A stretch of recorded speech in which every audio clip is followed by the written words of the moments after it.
Suffering comes from when we don't feel like we belong. For most of my life, I felt like a donkey living in a world of horses, not realizing I'm a unicorn.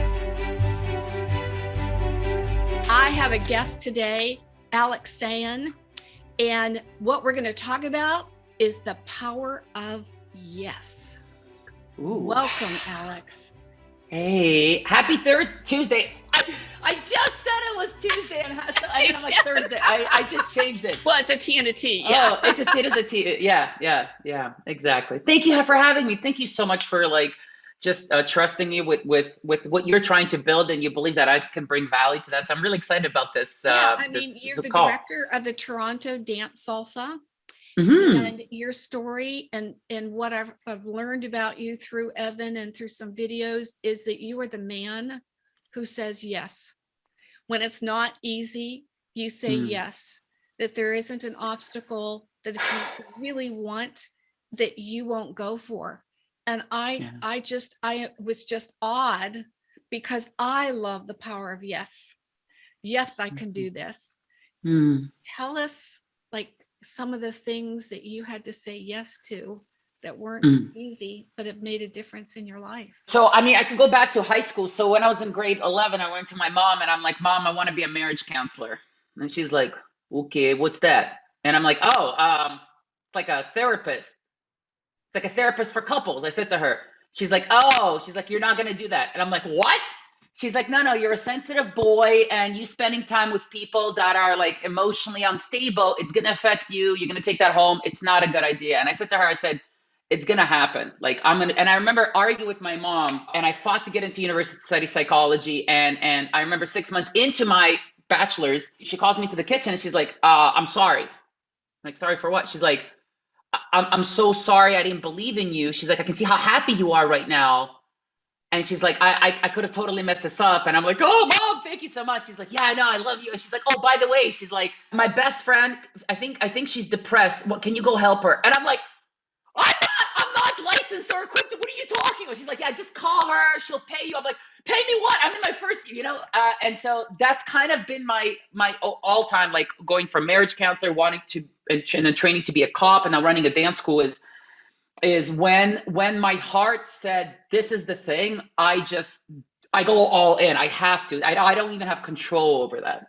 So yes. I think of that as reinvention. I've had to reinvent myself multiple times through my lifespan so far. And it's each time I go for a particular goal, like we are going to talk about how you became the director of the Toronto Dance Salsa studio. When we're saying yes to that reinvention, it isn't like yes and it happens. We say yes, and then there are things that present with additional yeses. Tell us a little bit about what the driving force was to even start salsa dancing yourself. Why did you start doing that? Two main reasons. So one of them, I got tired of being embarrassed, like how bad of a dancer I was, just at weddings, at Halloween parties, like so many times, like a girl would ask me, hey, you want to dance? And I'm like, no, my foot hurts, or blah, blah, blah, right? And she's dancing some other guy. And I'm like, that could be me, right? Like there's the part of I didn't have rhythm. And I played piano when I was little. I took lessons, but for some reason, my body didn't have that coordination. Yeah. And so that was one. And then the other was I had a medical condition called hyperhidrosis, where my palms sweated so much, I'd be writing on my notepad or writing a test and my hand has to be off the paper or else the ink would bleed. Like this was brutal. And I struggled with that body problem from the age of 13, 12 to 22.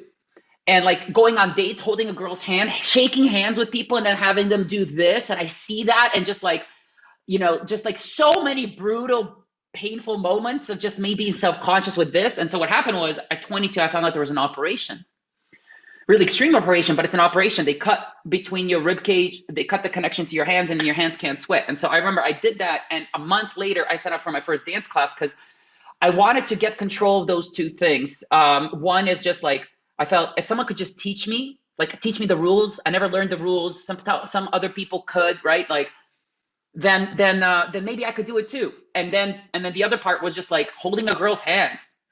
It's like, it's so basic. And so that was my journey. Those are two things, like the body image thing, and just I didn't feel like it's weird. It's so weird for me to say this because I'm gonna say it first. Let me say it.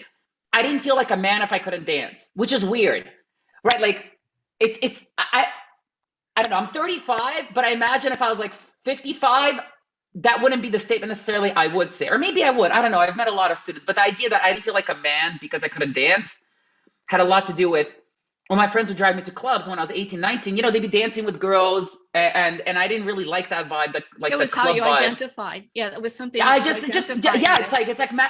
it's like you can't be in that masculine energy unless you could just groove and feel confident and move and stuff. And I was like, I wanted that. And you And then so got there was a it. yes. You got it, but it was a journey. Ooh, It was a yeah, it was. journey. But you said yes to I want to hold a girl's hand. You Mm, said yes to I want to learn the process. I want to learn the steps. I want to learn to dance because I identify that that's going to make me feel more of a man than how I feel right now. Because yeah, it's not really changing you, it's changing you inside and your yeah. feeling about yourself. So there were a lot of yeses there. Mm. When you first started salsa dancing, was it easy? I've taught for 7 years, and every time I teach a level one, I keep saying to my students, and most times they don't believe me. I'm like, guys, I was so bad. So this is the true story. So I even when I had the operation, I got a friend of mine to sign up with me because I was so embarrassed. This is the school now that I run. So I started at the school as a level one student, and she said yes. And and so I came in to dance with her. So we weren't in rotation for the first two classes, and two classes in, she's like, yeah, I'm leaving to Yale. You gotta have to do this by yourself. And I'm like, what?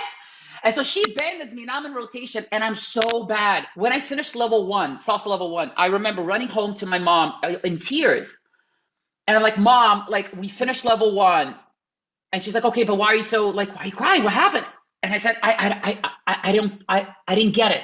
I said, I didn't get it. She's like, okay, what do you need? So I said to her, I need to repeat level one, but I don't have the money. And I remember my mom writing me a check, and she handed me a check, and she's like, go take it. And so, like, pretty much all levels at the school, I repeated multiple times as a student because I was like the worst and the slowest learner, dancer. And I remember going to the park near where I lived, and on the asphalt, I'll just practice the basic steps by myself. And these grandmothers watching their grandkids would be eating sesame seeds, talking trash about me in Russian, and I speak Russian, right? They'd be like, Grandma, who's this kid? I'm like, no, don't worry, he's crazy. And I'm like, I'm not crazy, but right, just like, but I wouldn't say, like, I understood, but I wouldn't say anything. And so it was bad. I was bad. It wasn't bad, but I was really, really, really bad. Woo! So what I just got from that, because I had a word in my mind, was they were saying you were crazy with a Mm, C, mm, but what you really were was committed, and not mm, like an insane silent crazy. You were committed because you said yes to these things. And then even when it was difficult, even when you weren't very good at it, and even when you had to repeat classes over and over and over and over again, that's commitment, Aleks. yeah. A lot of people give up. What I hear from that, because all of these interviews are interviews with people who are a force for good in the world.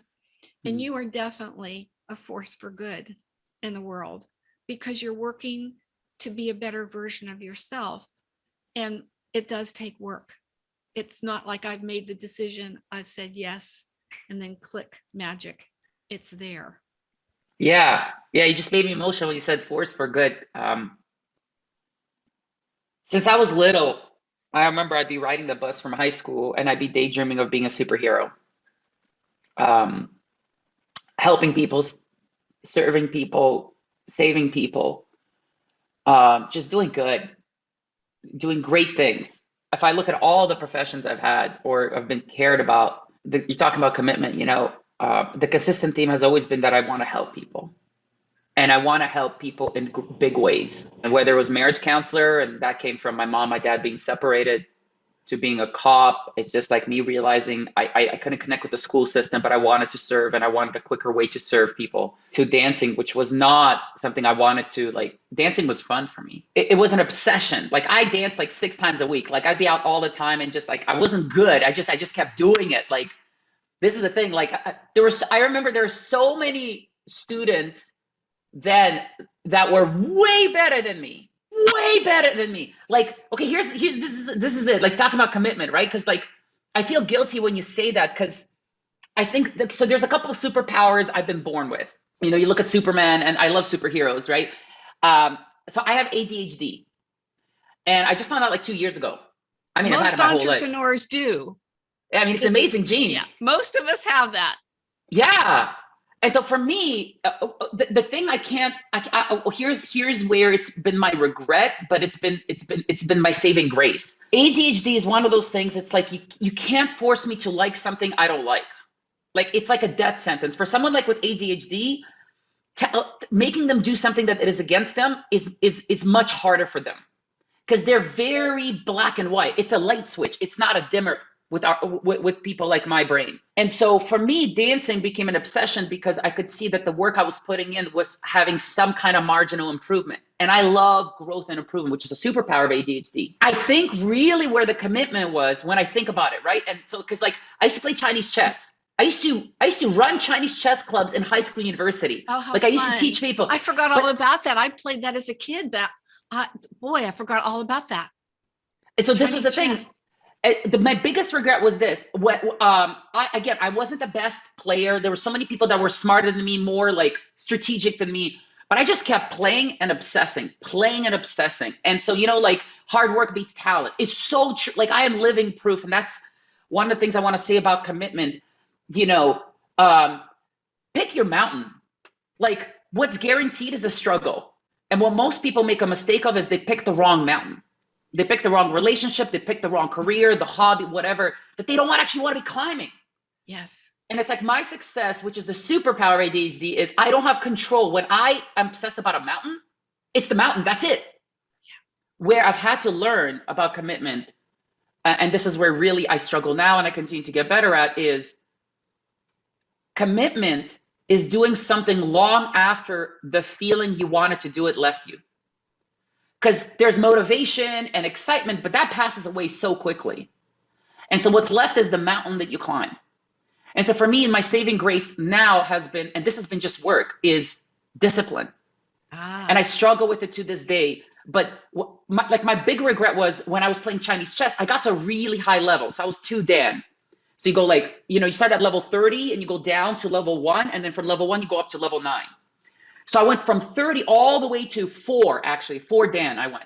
And I remember that the wall I hit was I had to read more books. Like at this point, no amount of more playing could cover the gap. And I just hated studying and reading. I regret the fact that what got me to 4 Dan wasn't as much of a commitment as an obsession and just love of it. Where I find real commitment because I want to honor, you know, to my integrity. For me, commitment is what I'm doing now, which is I have a class tonight, a virtual class I'm doing. We're opening up for in-person. I know the material, but the commitment is I'm going to come in 2 hours before my students, an hour before my assistant, and I'm literally going to practice the material I've taught for 7 years. And that's the actual commitment. Wow. I think that's if someone's watching, they can learn from that because you might not relate to obsession with my special brain, but that's where I'm finding I'm having the most joy and success. Yeah, pick the right doing mountain. it even when you don't want to do it, doing it even when it doesn't feel good, doing it because what you're doing is going to serve other people. Yeah. You just said something, and I don't want to detract because I want to stay on the topic that we're going on, but I kept thinking as I was getting ready for our call, I was like, oh, I wish I lived in Toronto because I would love to learn how to salsa dance. And you just said you do it virtually. Do you have virtual classes?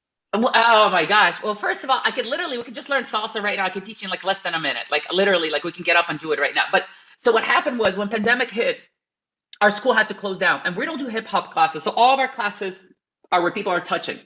With the pandemic, distancing, right? And so, so what happened was last year in January, I created a virtual class where through Zoom, I can partner people up in 2. So we can take 50 people and have them dancing in 2s multiple times. It's kind of crazy, but like I created this whole system. Again, you know, ADHD superpower, you know? That's right. And from July to December of 2021, we finally opened up for in-person classes. I put the virtual classes to the side. And now we had another, the Omicron, we had a breakout. So for the month of January, we're closed. And I was I was like, okay, well, what am I going to do with my time? Because I'm going to go crazy. I need to be doing something. Like me sitting idle is not good for me.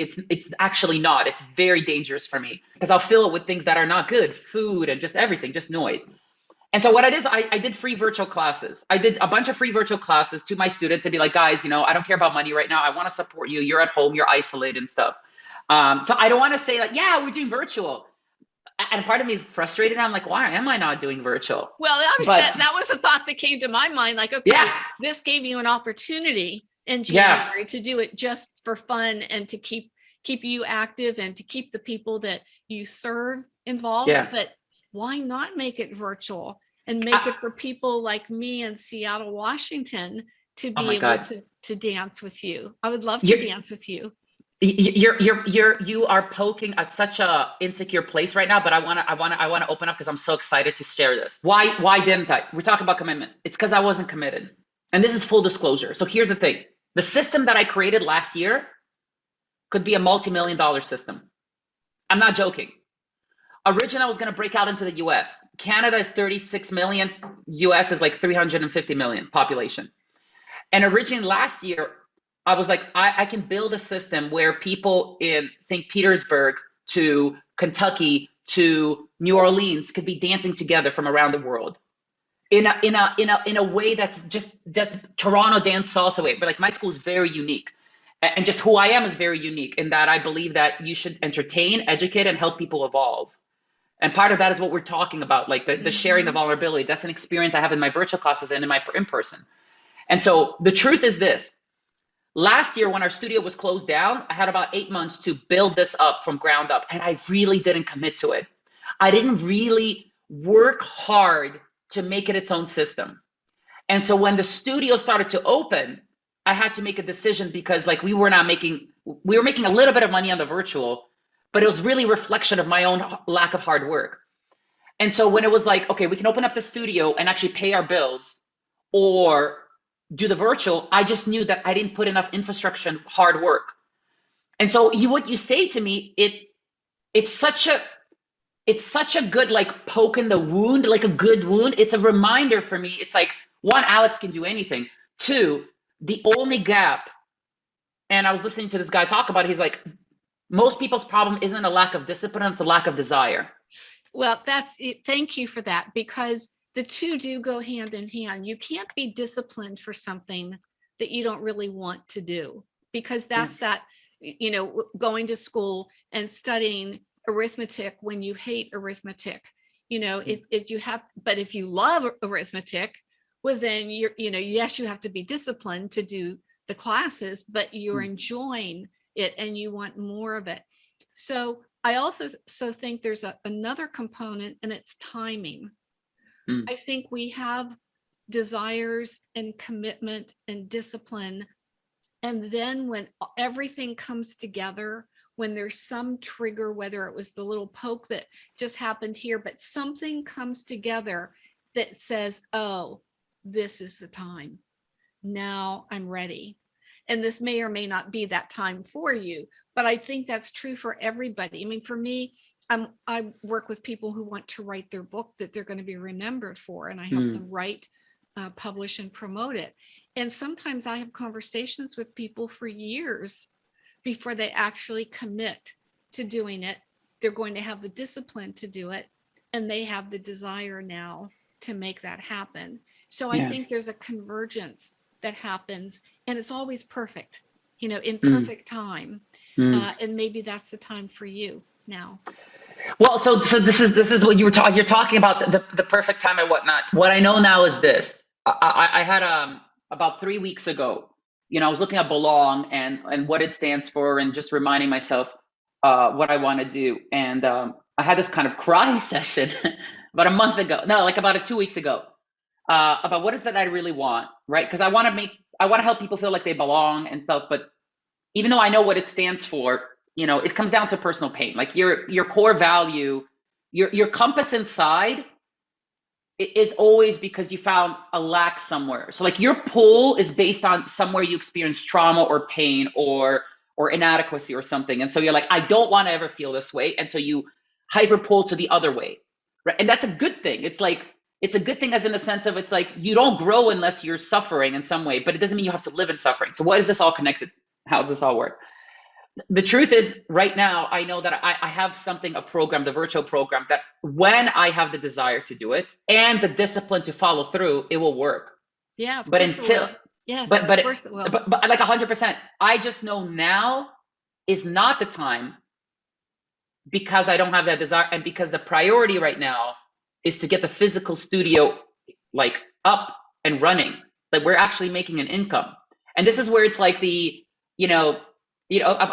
love like Kevin Hart, Evan Carmichael, obviously my mentor, but Kevin Hart, if you look at, they're doing so many projects, right? They're like playing in movies, they're running a businesses, they do their own podcasts. And I'm like, how do they manage all that? Like, but I think about it's like when they started, they just did one thing really well. Yes. And as they did it really well, they begin to have more resources, bigger team, and all this stuff. And then they start to, okay, so like I'm getting kind of to the top of this mountain, not the peak. There's no such thing as a peak, but getting higher.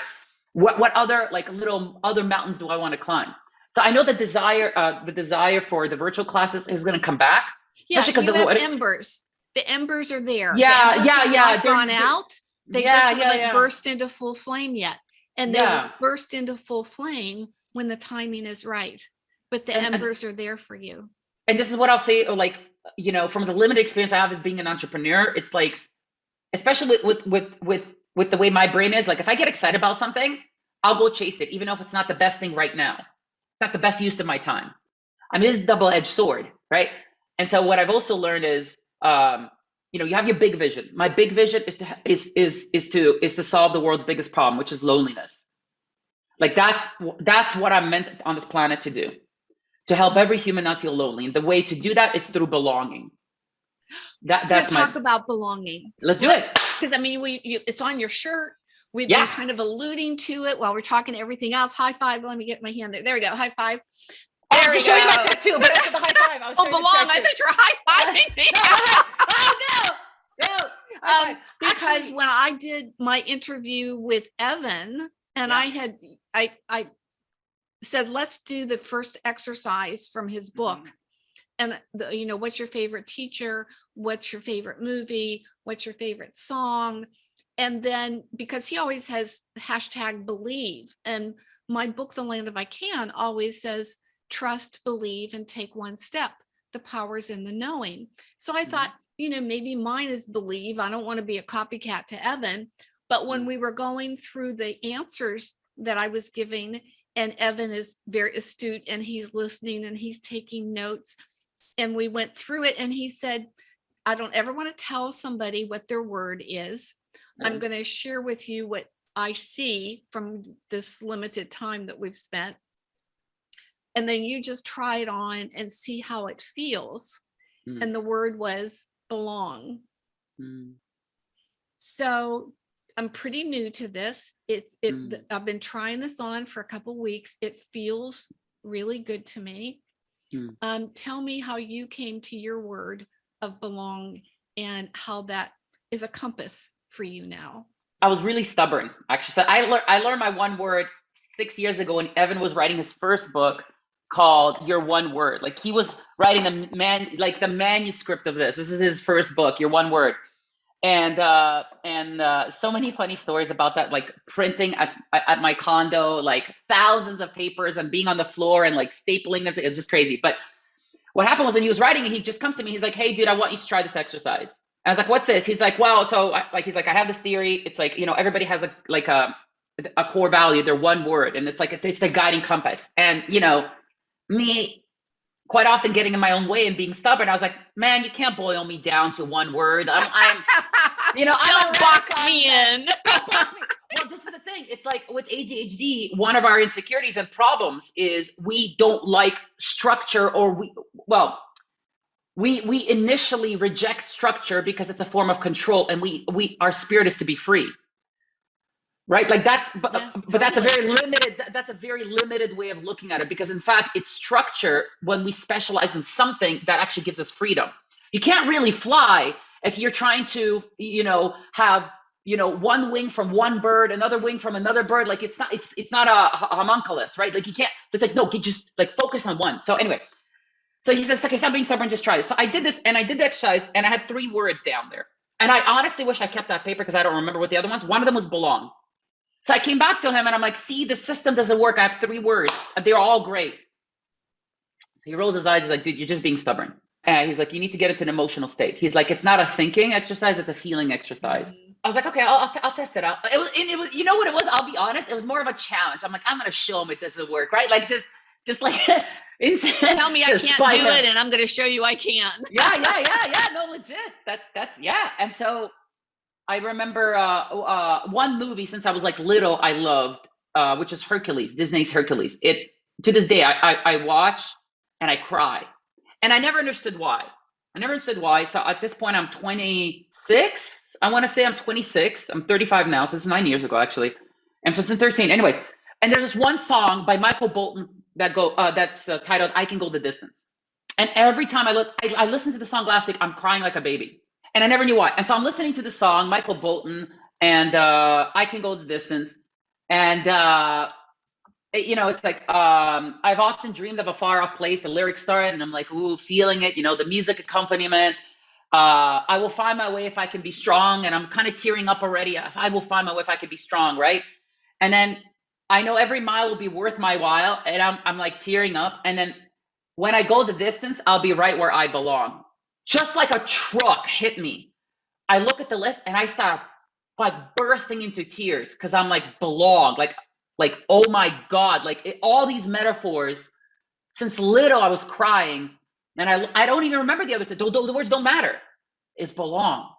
Since I was little, I never felt like I belong. I always felt like an outsider looking in. I kind of describe it as so now the way I say it is for most of my life, I felt like a donkey living in a world of horses, not realizing I'm a unicorn. And that's a thing. And I think when we feel like we don't belong, we feel like a donkey in a world of horses, right? Because there's all these people with their stuff together, and they're tall and they're powerful. Yeah, it's like everybody seems to fit except yourself. Like, where do I belong? Yeah, right? I'm just this loud kid that goes, right? Just I'm like, but that's me. And so, but I didn't realize, oh my gosh, no, I'm a unicorn. And so that's where that came from for me. And so once I knew it, right, there's no even question.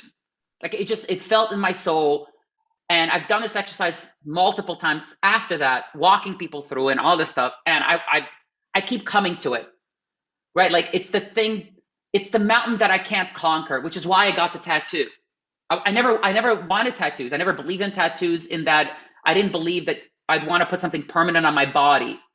Because in my mind, like most things I'll obsess about for 6-7 years and then I'll move on. But this thing I can't move on because it's what moves me and drives me. There's no beyond this. It's the mountain that never gets conquered. So my lifetime is on this journey. Yeah, you've owned that word. You've taken ownership of that word. Yeah.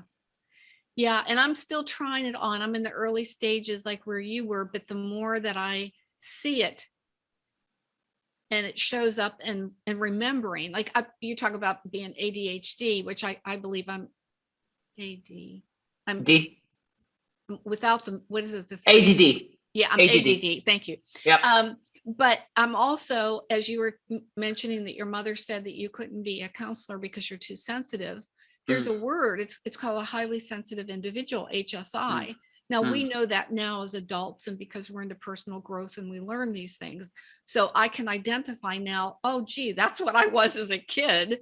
And when I didn't fit in, and when when I felt uncomfortable around lots of people, that's when I would go hide and read a book. So my world was inside a book because I could control that. I could control what I was reading. I could control my space. I felt safe that way. And so my belonging was inside a book. So is it any wonder that my work now in the world is with books, and that my home has a gorgeous library? And I bought the home because I walked in the house and saw the library. It's like, okay, I don't need to see the rest of the house. This house I belong in.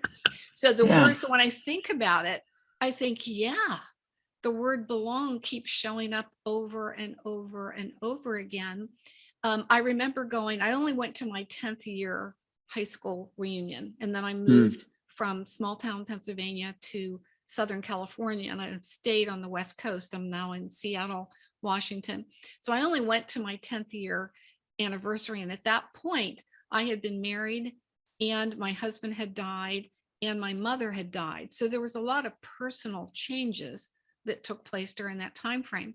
But I always believed in that in school, I didn't fit in. I had a couple good friends, but I wasn't like part of the cheerleader team or part of the majorettes, or I wasn't like in the in crowd type of thing.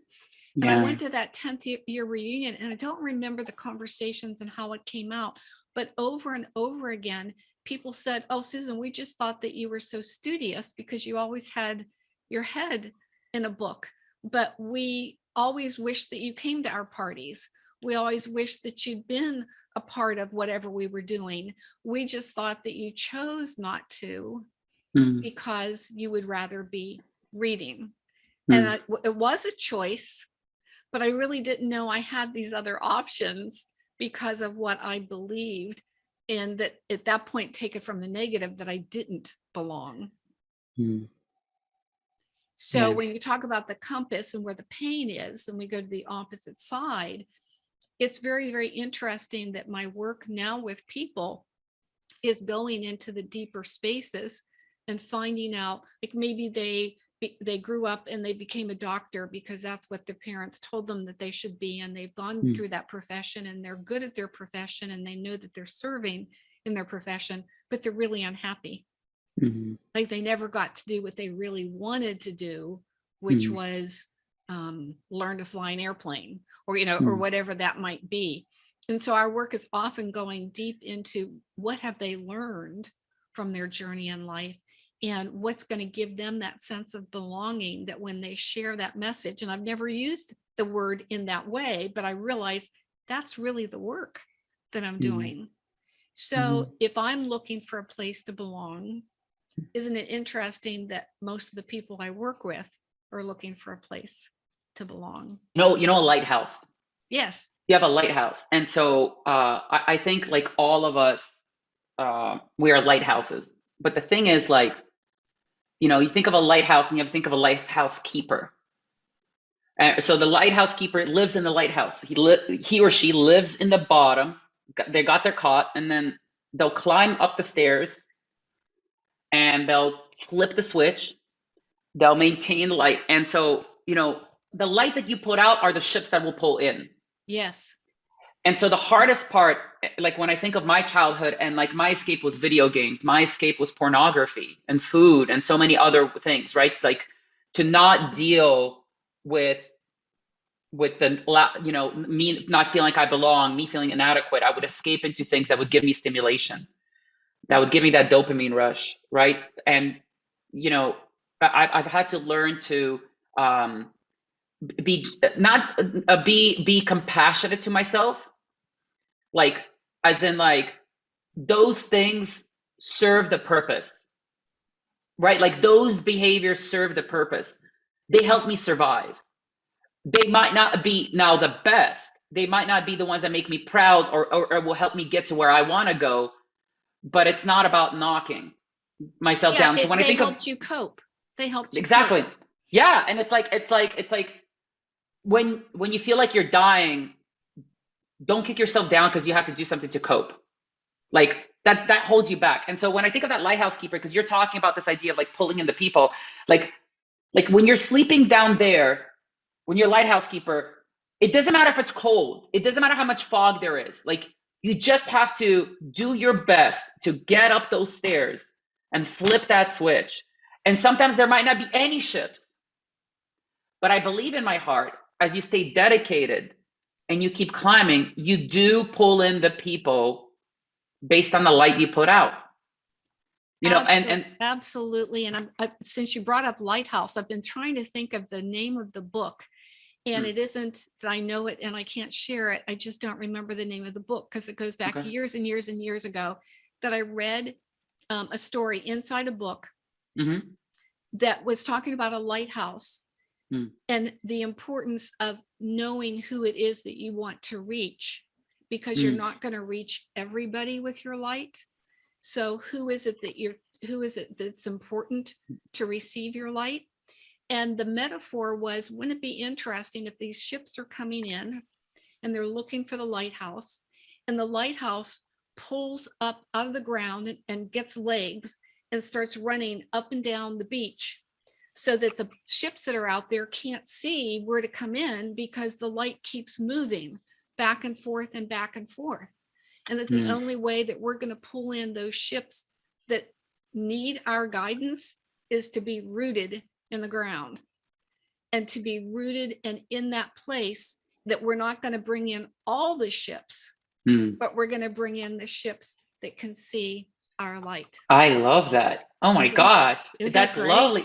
I just have visualized the little legs, and it made me think of this cartoon, Howl's Moving Castle. It's like a Japanese Disney equivalent. Anyway, classic, but it's this giant castle that moves through the cities with these giant legs, and it's moving around. But that, I love that. Yes, it's like, yeah, it makes me want to go home to my library, because my office is in the upstairs of the barn on my property. Okay. Oh my God, that's amazing. But my library is over at the house, so I'm going to go looking for that book and make sure that I can find, so I can give the proper attribution to it. And listen, you bring up something exactly what I was talking about. Pick your mountain. Yeah. Because you got to plant somewhere, and you're gonna feel alone sometimes and lonely. And I think the mistake that I made was I would chase the ships. Yeah. Or, I read it from Brene Brown. So Brene Brown really talks about love and belonging, and that's a part that I've been working within myself to heal. And she says you can't separate love from belonging. Like they're deeply, inexcusably connected. I had not heard, because I have a couple of her books, but I don't remember her saying that. But I do believe that.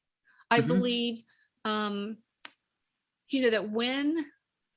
when you have a desire to belong, and you want to provide a safe place for others to belong, your heart's involved. Love is definitely a component there. And the opposite, she was saying this, she said, the opposite of belonging is not belonging. The opposite of belonging is fitting in. Because fitting in asks you to be someone you're not to get the love that you want. While belonging is you're honoring yourself, and you surround yourself in the environment that asks you to be more of yourself. And sometimes, and many times I had to learn, that means cutting people out, because everybody belongs, but some people belong somewhere else. Exactly. It's like the lighthouse. You're not going to bring in everybody. Yeah. You're not going to be friends with everybody. You're going to be friends. You're going to serve. You're going to be the light for those people who you resonate with and are on similar journeys with you. Yeah. The naysayers, the people that are just fitting in, and often can be critical of those of us who are living our dream. Just let them fit in where they want to fit in. And you're using the word belong, and it's becoming a word for me now, is to be with the people who have the same dreams and have the same desires, and can come along on the journey with you. I was interviewing a man earlier who is leading people up Kilimanjaro, and his passion became stretching what we think are limits, because he only has one lung, but he's climbed all the major summits and is now helping other people climb. So he definitely, if he had to pick a word, I wouldn't be a bit surprised if his word would be belong. I have a short video on my main website, susangilbert.com, and it was shot when I was with a client in Africa 2 years ago now.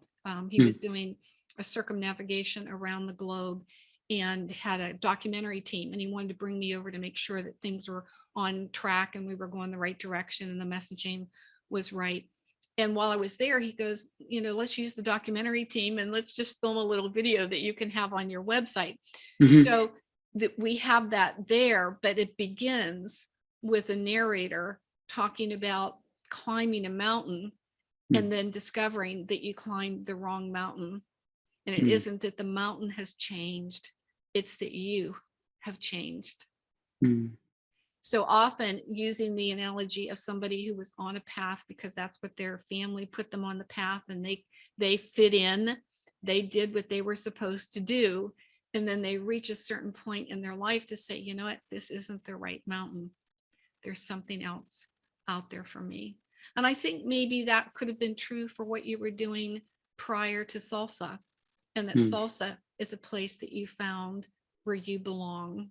And as you're saying, not only just belonging, that people can connect and be seen with each other. And trying to think the way that what was the word that you used? It wasn't family.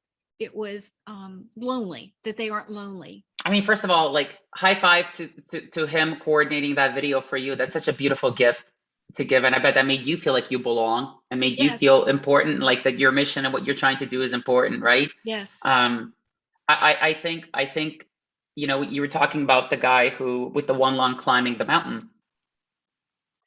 I think, you know, you go back to cave people times. Like, the thing that's always been necessary for our survival is that we are part of a tribe. But happiness and meaning actually comes from if we feel like we're contributing to the tribe. And that is deeply rooted in belonging. It's, you know, you look at work and you feel like you're not important. You look at it in a relationship, you feel like you're not important. Like, the way I define belong. So for me, and this is my definition, the beautiful thing is, as you go through this, belong is amazing. And if it's not, amazing as well, right? Like what he said, like Evan said, like, I can't tell you what it is, right? We can just like kind of feel out. It's like I can tell when someone is reacting emotionally. And I've had many people to be like, sacrifice. They'll be like, sacrifice is important. I'll be like, cool. And then I'll be like, let's do the exercise again. And then they'll come to like care, right? And it's like, okay, well, there you go. Because of care, they started to tear up. And I'm like, okay, that's the thing. Like, you're reacting to it. But what I'm trying to say about belonging, and, you know, the guy with the one lung, and just that we all are on that mountain. Belong, I define it as open energy, open arms, seek to understand, wear their skin, be them, walk 10 miles in their shoes, at least, not a mile. Yeah, empathy. And honest validation. And the way I think of it is, when you go into a space, when we, like on Zoom, you know, like, if there's like warmth right at the beginning, you just already feel like you belong, right? Because you feel safe in that space. Like, if you're coming in from another tribe and you walk into a new tribe and everybody's like, hey, oh, hey, you're like, okay, I'm safe. Like, that basic necessity for us to feel like we're not in danger is important. Okay, so now, but what's beyond that? So like, hey, welcome. And then people are like, hey, dude, like, what's your journey been like? Oh, I fought a lion 3 years ago. That's where I got, you got the scar. How was it? Right? Like what we deeply all want is to be understood for our journey. And it's like, you don't have to agree that I fought a lion, but can you understand the reasons behind why I had to? That's where it's important for us. And so now you walk into this tribe like, hey, oh my gosh, you fought a lion. That's insane. Tell me about it. Now you hear. And then the third step is that the tribe says, you're a diamond and you have a space in this tribe. And it's that idea of, we all want to feel, and this is where serving, like the importance of serving and why so many people are unhappy. And, you know, you pick what you want to serve, but serving is important.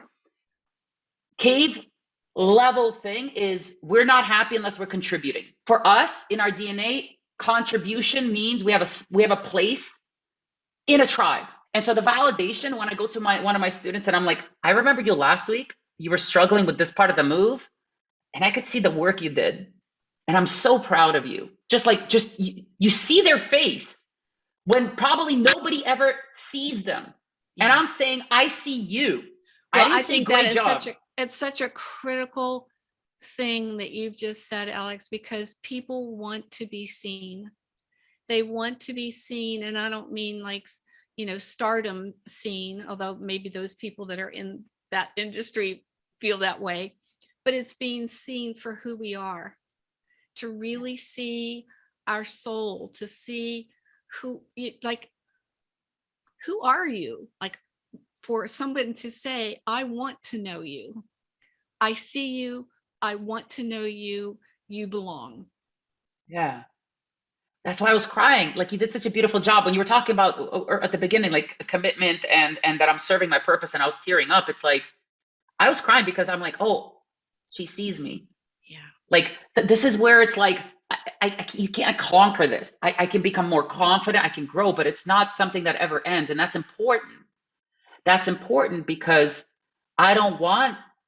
It's not that I don't want the sense of discomfort or inadequacy to end. That's not it. This is the compass in my life, and this fuels me to do more good, Mm-hmm.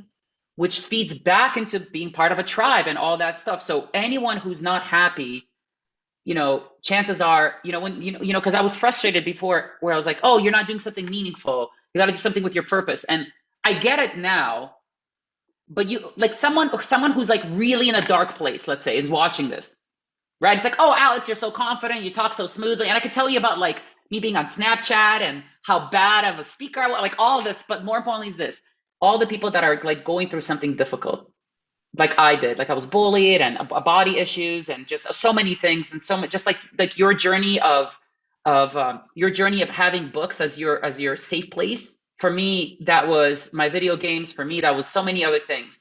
And that was Chinese chess when I got obsessed with it. That became dance. What I kept coming to was you can't be happy unless you feel like you're providing something for the group. It's impossible. You can't. No matter what, you can't. You can't. Like, and it doesn't have to be, you can go volunteer at a church. You can go help a homeless person or whatever, but it is absolutely necessary. And I think one of the things that's very troublesome about North American culture is we're also isolated. Well, It's like you got your especially the bubble and last I got couple my of bubble. years. Yes. Oh my gosh, it's been brutal.